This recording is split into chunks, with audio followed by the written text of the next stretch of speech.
for the last 2 days. This is all this stuff around professional behaviors. What types of behaviors do you all define as professional? Because I know when I say professional, it can mean something different compared to somebody else. Punctuality. Yeah, are you on time?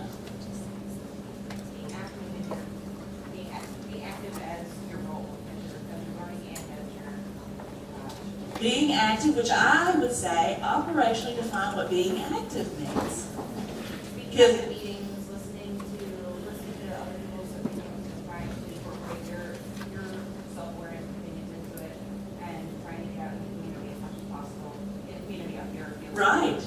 So see, I'm starting to do an exercise we're going to get to when we do the learning contracts, but I'm going to say, okay, you got to keep peeling. It's like an onion. You got to keep peeling it away till you get to that core basic behavior, so that when you write it out in your learning contract, for example, I know exactly what you mean by what you're saying that is going to demonstrate to the field instructor and to yourself that you are working towards mastery and that competency.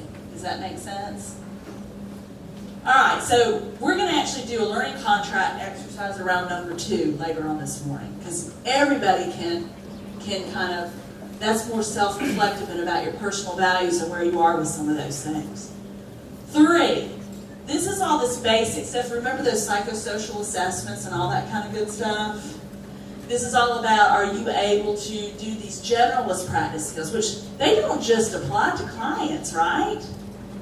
You have to learn how to build rapport and engage people that you work with, that supervise you, that are students in your colleagues in your class. This gentleman was talking about doing group work in the community class and how he's being very strengths-based about it, but you have to learn how to use those skills when you work in groups with your colleagues too, right? So you're going to practice skills including engagement, then you'll do the assessment stuff. You have to do those steps before you can figure out intervention. This is why research comes in handy. You want to make sure you're using the best types of interventions and treatment approaches with your clients, right? And the only way you know how to do that is if you're up to date on relevant research. And number 1, you know how to read it so you know whether it really makes sense for your client or not. Because some things look good by the title, but when you really read it, you see it happened in a city, in Seattle, in a very urban population. It doesn't apply to the rural South at all. Okay? So, and then evaluation. And 4 is all about this whole idea of diversity, which diversity can mean a lot of different things. Some of you will go into organizations that culturally you're interacting with folks that you have never worked with before and just have a different background and understanding that you grew up with. And so there can be times that it is humbling, scary, confusing, upsetting. Epiphanatic isn't a word, but you have epiphanies. Jennifer gave the story the other day about moving from one environment to another. But one of the things that we did at Protection and Advocacy for People with Disabilities, I helped with all the student orientation. And one of the things we really did around this competency number 4, especially for foundation folks, was really give them an introduction and understanding of disability. And what does disability mean? Because a lot of people, when they think of disability, what do you think of when you think of disability? Wheelchair. What else? Learning disorders. Limitations. So you think about it in the ADA context, but a lot of you think of it in terms of the physical situation. But we don't think of things that are invisible, like cancer, like HIV/AIDS, like mental health and wellness issues. There are different subcultures within disability. You can't lump it all together. There are big advocate camps in the disability where there are those who want to find a cure and those who think that it's insulting to want to find a cure, that you should embrace your disability and you should celebrate it. So we spend a lot of time educating about these different theological or world views about how to understand disability, because that's important in terms of you being able to work with clients, right? And understand them Carl Rogers, you're supposed to meet the client where the client is. Well, how can you do that if you don't have a good understanding of their history, their context, their culture, and their background? So there are a lot of things around that. And developing flexibility, sensitivity, and it really will require on your part. I talked yesterday about this figuring out yourself versus professional self. Kind of wrestling with some of that, you may wrestle with some of that.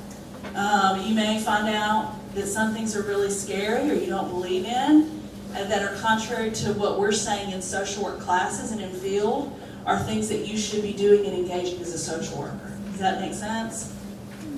So, it could be issues around religion. I'm just going to put it out there. There are going to be some things that you feel are wrong if you have a certain religious disposition that, you're going to experience in working with clients. I'm trying to think of other things that students really struggle with sometimes as they go through the first year of the program. Ideas around religion, diversity, sexual orientation, different cultures and backgrounds. So there will be an expectation for you to have a lot of frank and honest and open discussions about these things in classes and in field. Your field instructor is somebody that you can really process and talk about some of these things with.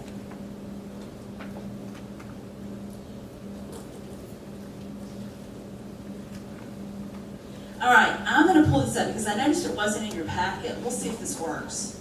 Can y'all see what, y'all don't see what I see? Let me see if I close this out if you can.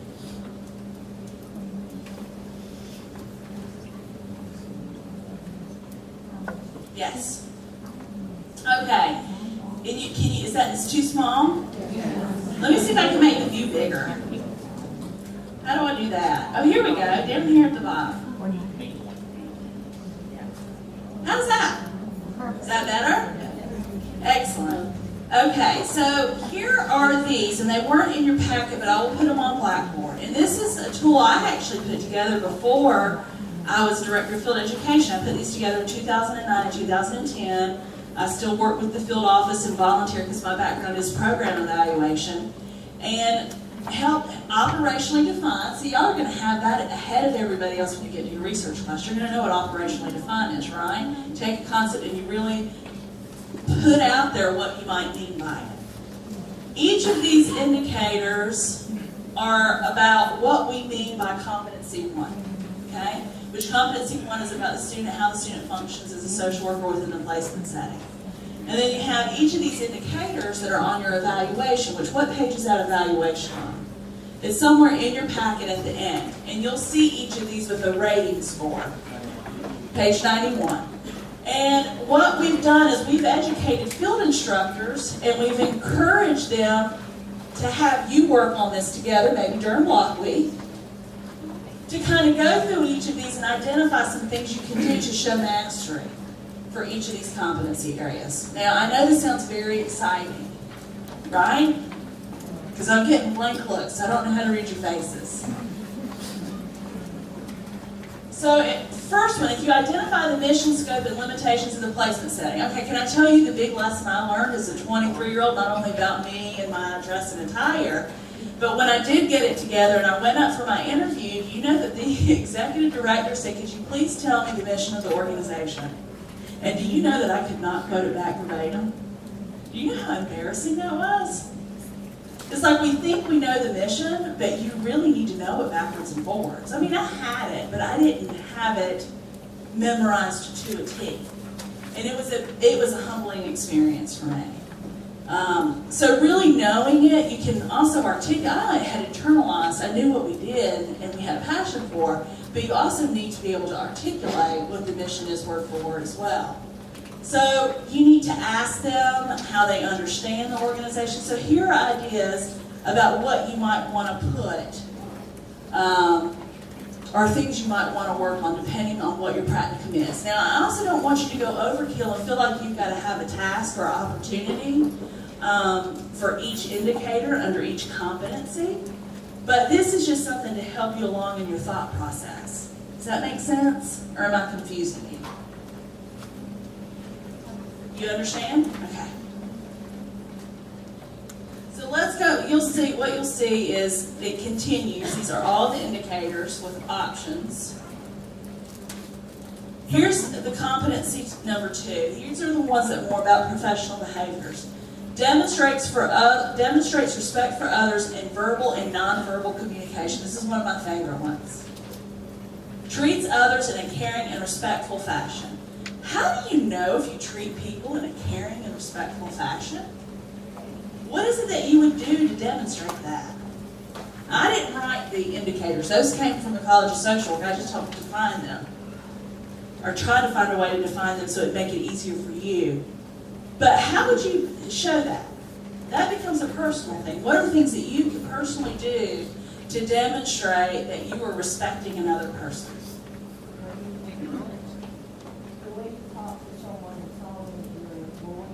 The way you talk to someone, the tone of your voice, what else? Eye contact. You're listening. How do people know you're listening? You nod your head. You show that you're engaged. So you see how you're breaking this down into behaviors that are observable? That you can say that I did do this. Now, are there things personally that you know you tend to do?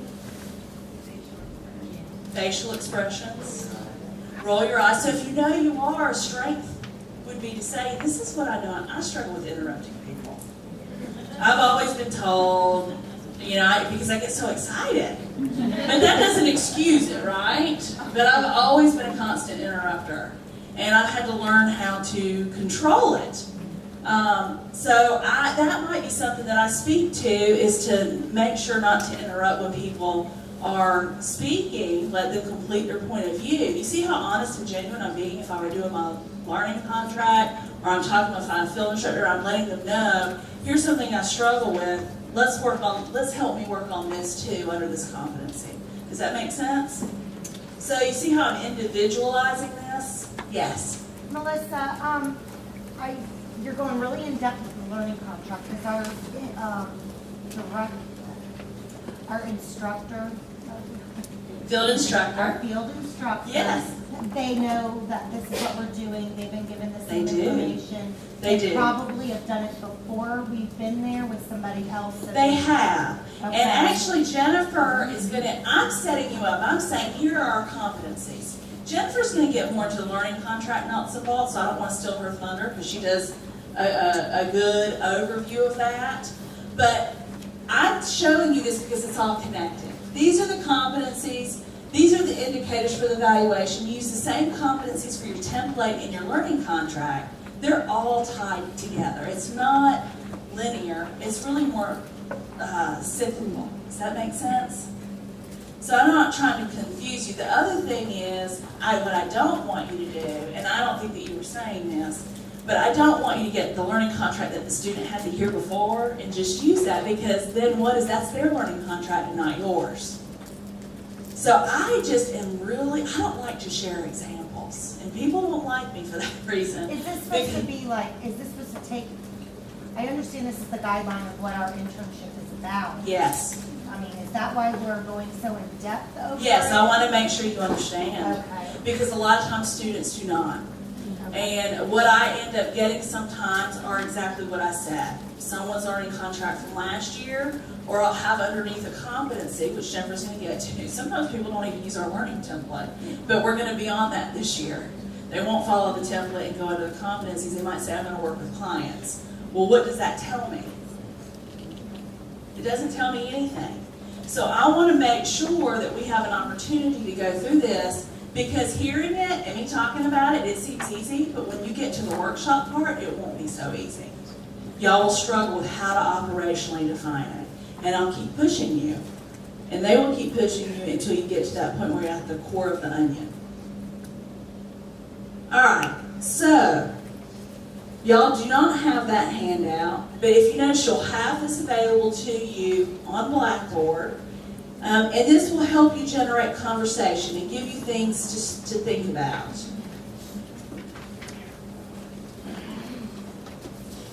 And so you'll have that. And this is a really good tool that I think is underutilized.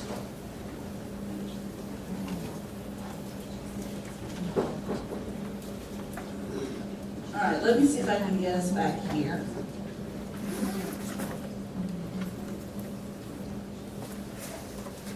So let me ask you all this. Do you understand these 5 competency areas and see how they integrate with the assignments and the coursework that you're going to have? Because you also may have to be an advocate for yourself. This is why I want to make sure you understand it as well.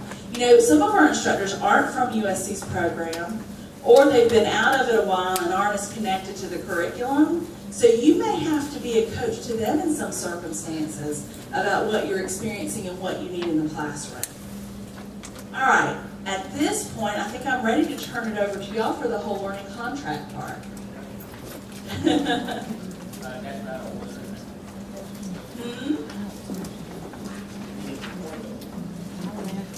I'm trying to figure out where y'all, I think this is where y'all start. Oh, yeah, it's the report building. You don't want to do learning contract now. They need to get up to me. There actually was a slide in the report building on it. It did. So, this slide is just as effective. Okay. I was one of those people who raised my hand back because I wanted to be a clinician when I grow up. And I did go into social work for research, right? Raise your hand. Okay. Rapport building is the catchphrase that we use in social work, we use in education. Rapport! Who knows what rapport is? What is it? Building a relationship with someone. Anything else? Building trust with people. That's good. That's good. Rapport is how you gain information from others, right? Without rapport, you're not going to get it. Pretty simple. Let me tell you a little bit. First, we have to do one thing. All of you wonderful people who are seated on the floor, I need you to stand up.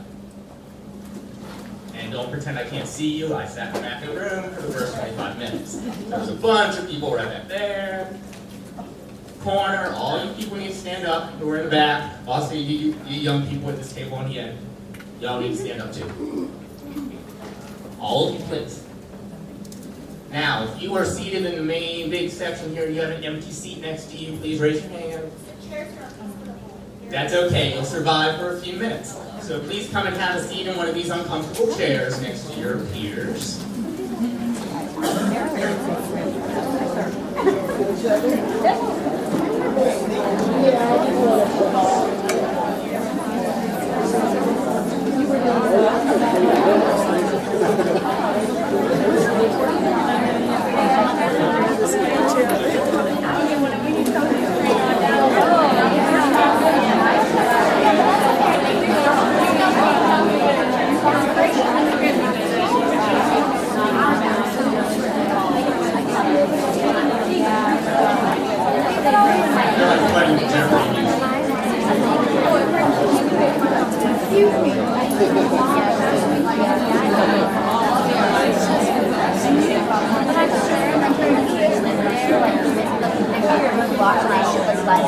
Alright, just about everyone has found at least a temporary new seat.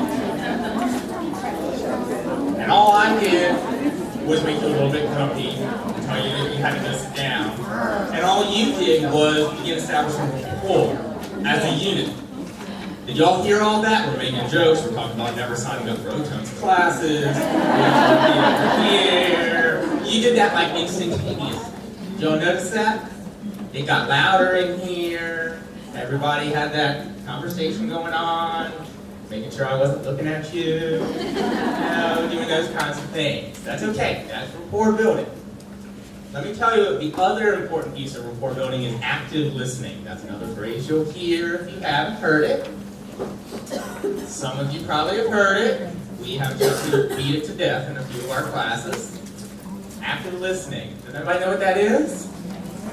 Somebody give me some example. What is active So listening? what you're saying is that we should listen to what you're communicating to us and perhaps repeat it back? Perhaps. Listen to it, perhaps repeat it back. Other examples, active listening? Nodding. Nodding, eye contact. Did I say something? Oh, just thinking about general definition. General definition. Yeah. We did that already. Huh?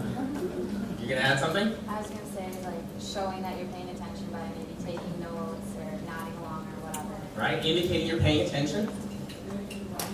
Mimicking body language, which you often, if we didn't tell you that mimicking body language was an important thing to do, you wouldn't actually realize that you did it. Because we all do. The other piece about active listening that we think about less is, we said, listen to what someone is saying, listen to what they're saying, versus planning what I'm about to say. So where we usually have conversations, because you're about 3 sentences in and I'm going like, would you just hurry up, I got something to tell you? Come on!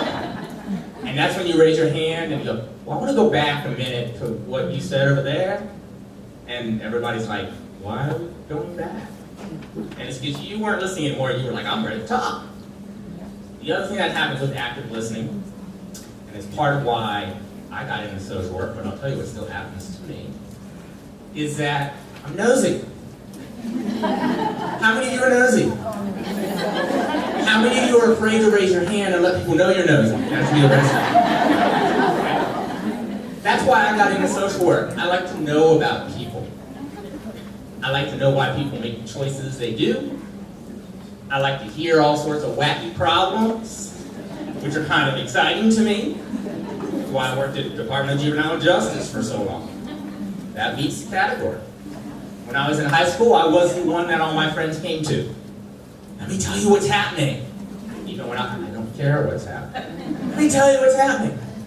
I also have a nice stamp on my head. I can't actually see it. It must only show under a special light. It says, tell me what's happening. I had lunch yesterday over there. Got 2 pieces of pizza and drink. When I went through the line, I told the nice cash register lady, I work for the College of Social Work. In the time it took me to hand her $7.50, I have learned that she has 3 children, 19, 21, 25. The 25-year-old is the one she can't get out of the house. The 19-year-old is a freshman here at USC, and she's getting ready to go back for her nursing degree, but she doesn't know if she can fit that in and still work here, and she doesn't know if she wants to run into people that are in her classes, so she's not sure if she's going to do it, or she might go to Midlands Tech. Can I have my 43 cents? All right, good. That's the stamp that we developed. You have it. Anybody else have that stamp? You got that stamp on your head. I understand. That's some of why I went into social work. Now, the reason I picked USC, I'm from Maryland. Y'all heard that. Woo, Maryland, yes. Also, freezing Maryland. I don't want to go back. Okay. Which is why I picked USC. I looked at 3 schools, did not visit them. I went online, looked at the average weather temperature. That one looks like it's warm all year round. I'll go there. I'm not actually lying to you at all. My dad came down, picked out an apartment for me. I think you'll like it, it's close to campus. It was close to campus. And then I came down, I graduated on Friday, I started class on Saturday.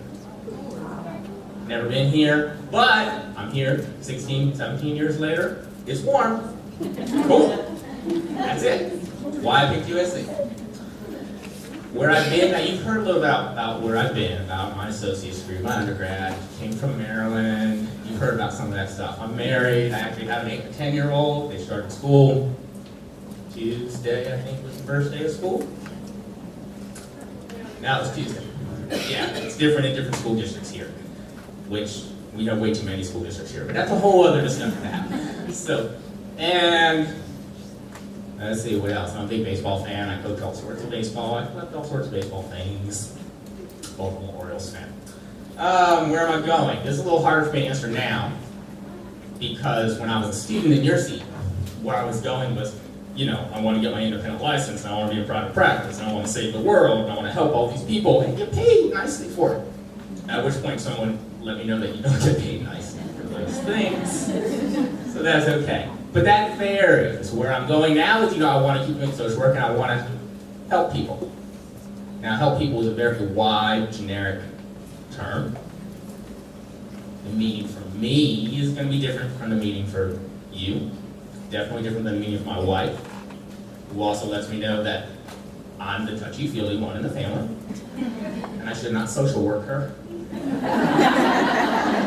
So, Don't do that. What was that? Well, she actually now, I've been married for, like I said, 16 years. Happily married for 14 years.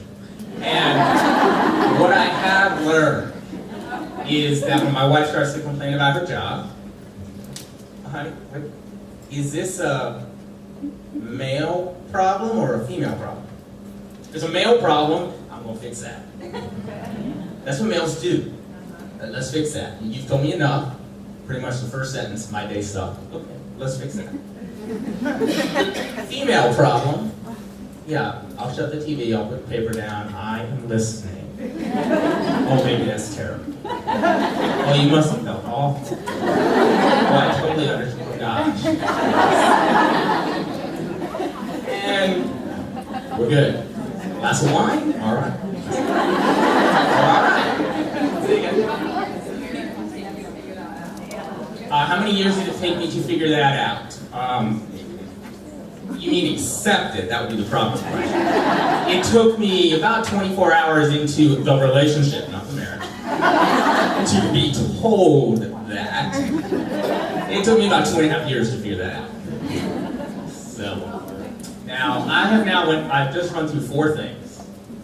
Why I picked social work, why I picked USC, where I've been, and kind of where I'm going. So what I'd like you all to do, and one reason I asked all of our people who will never be students in my class, evidently, to come front seat, was because I'd like you to get into small groups, 3 or 4, and talk about those things amongst yourself. I gave you 2 guided questions. That's why social work and why USC.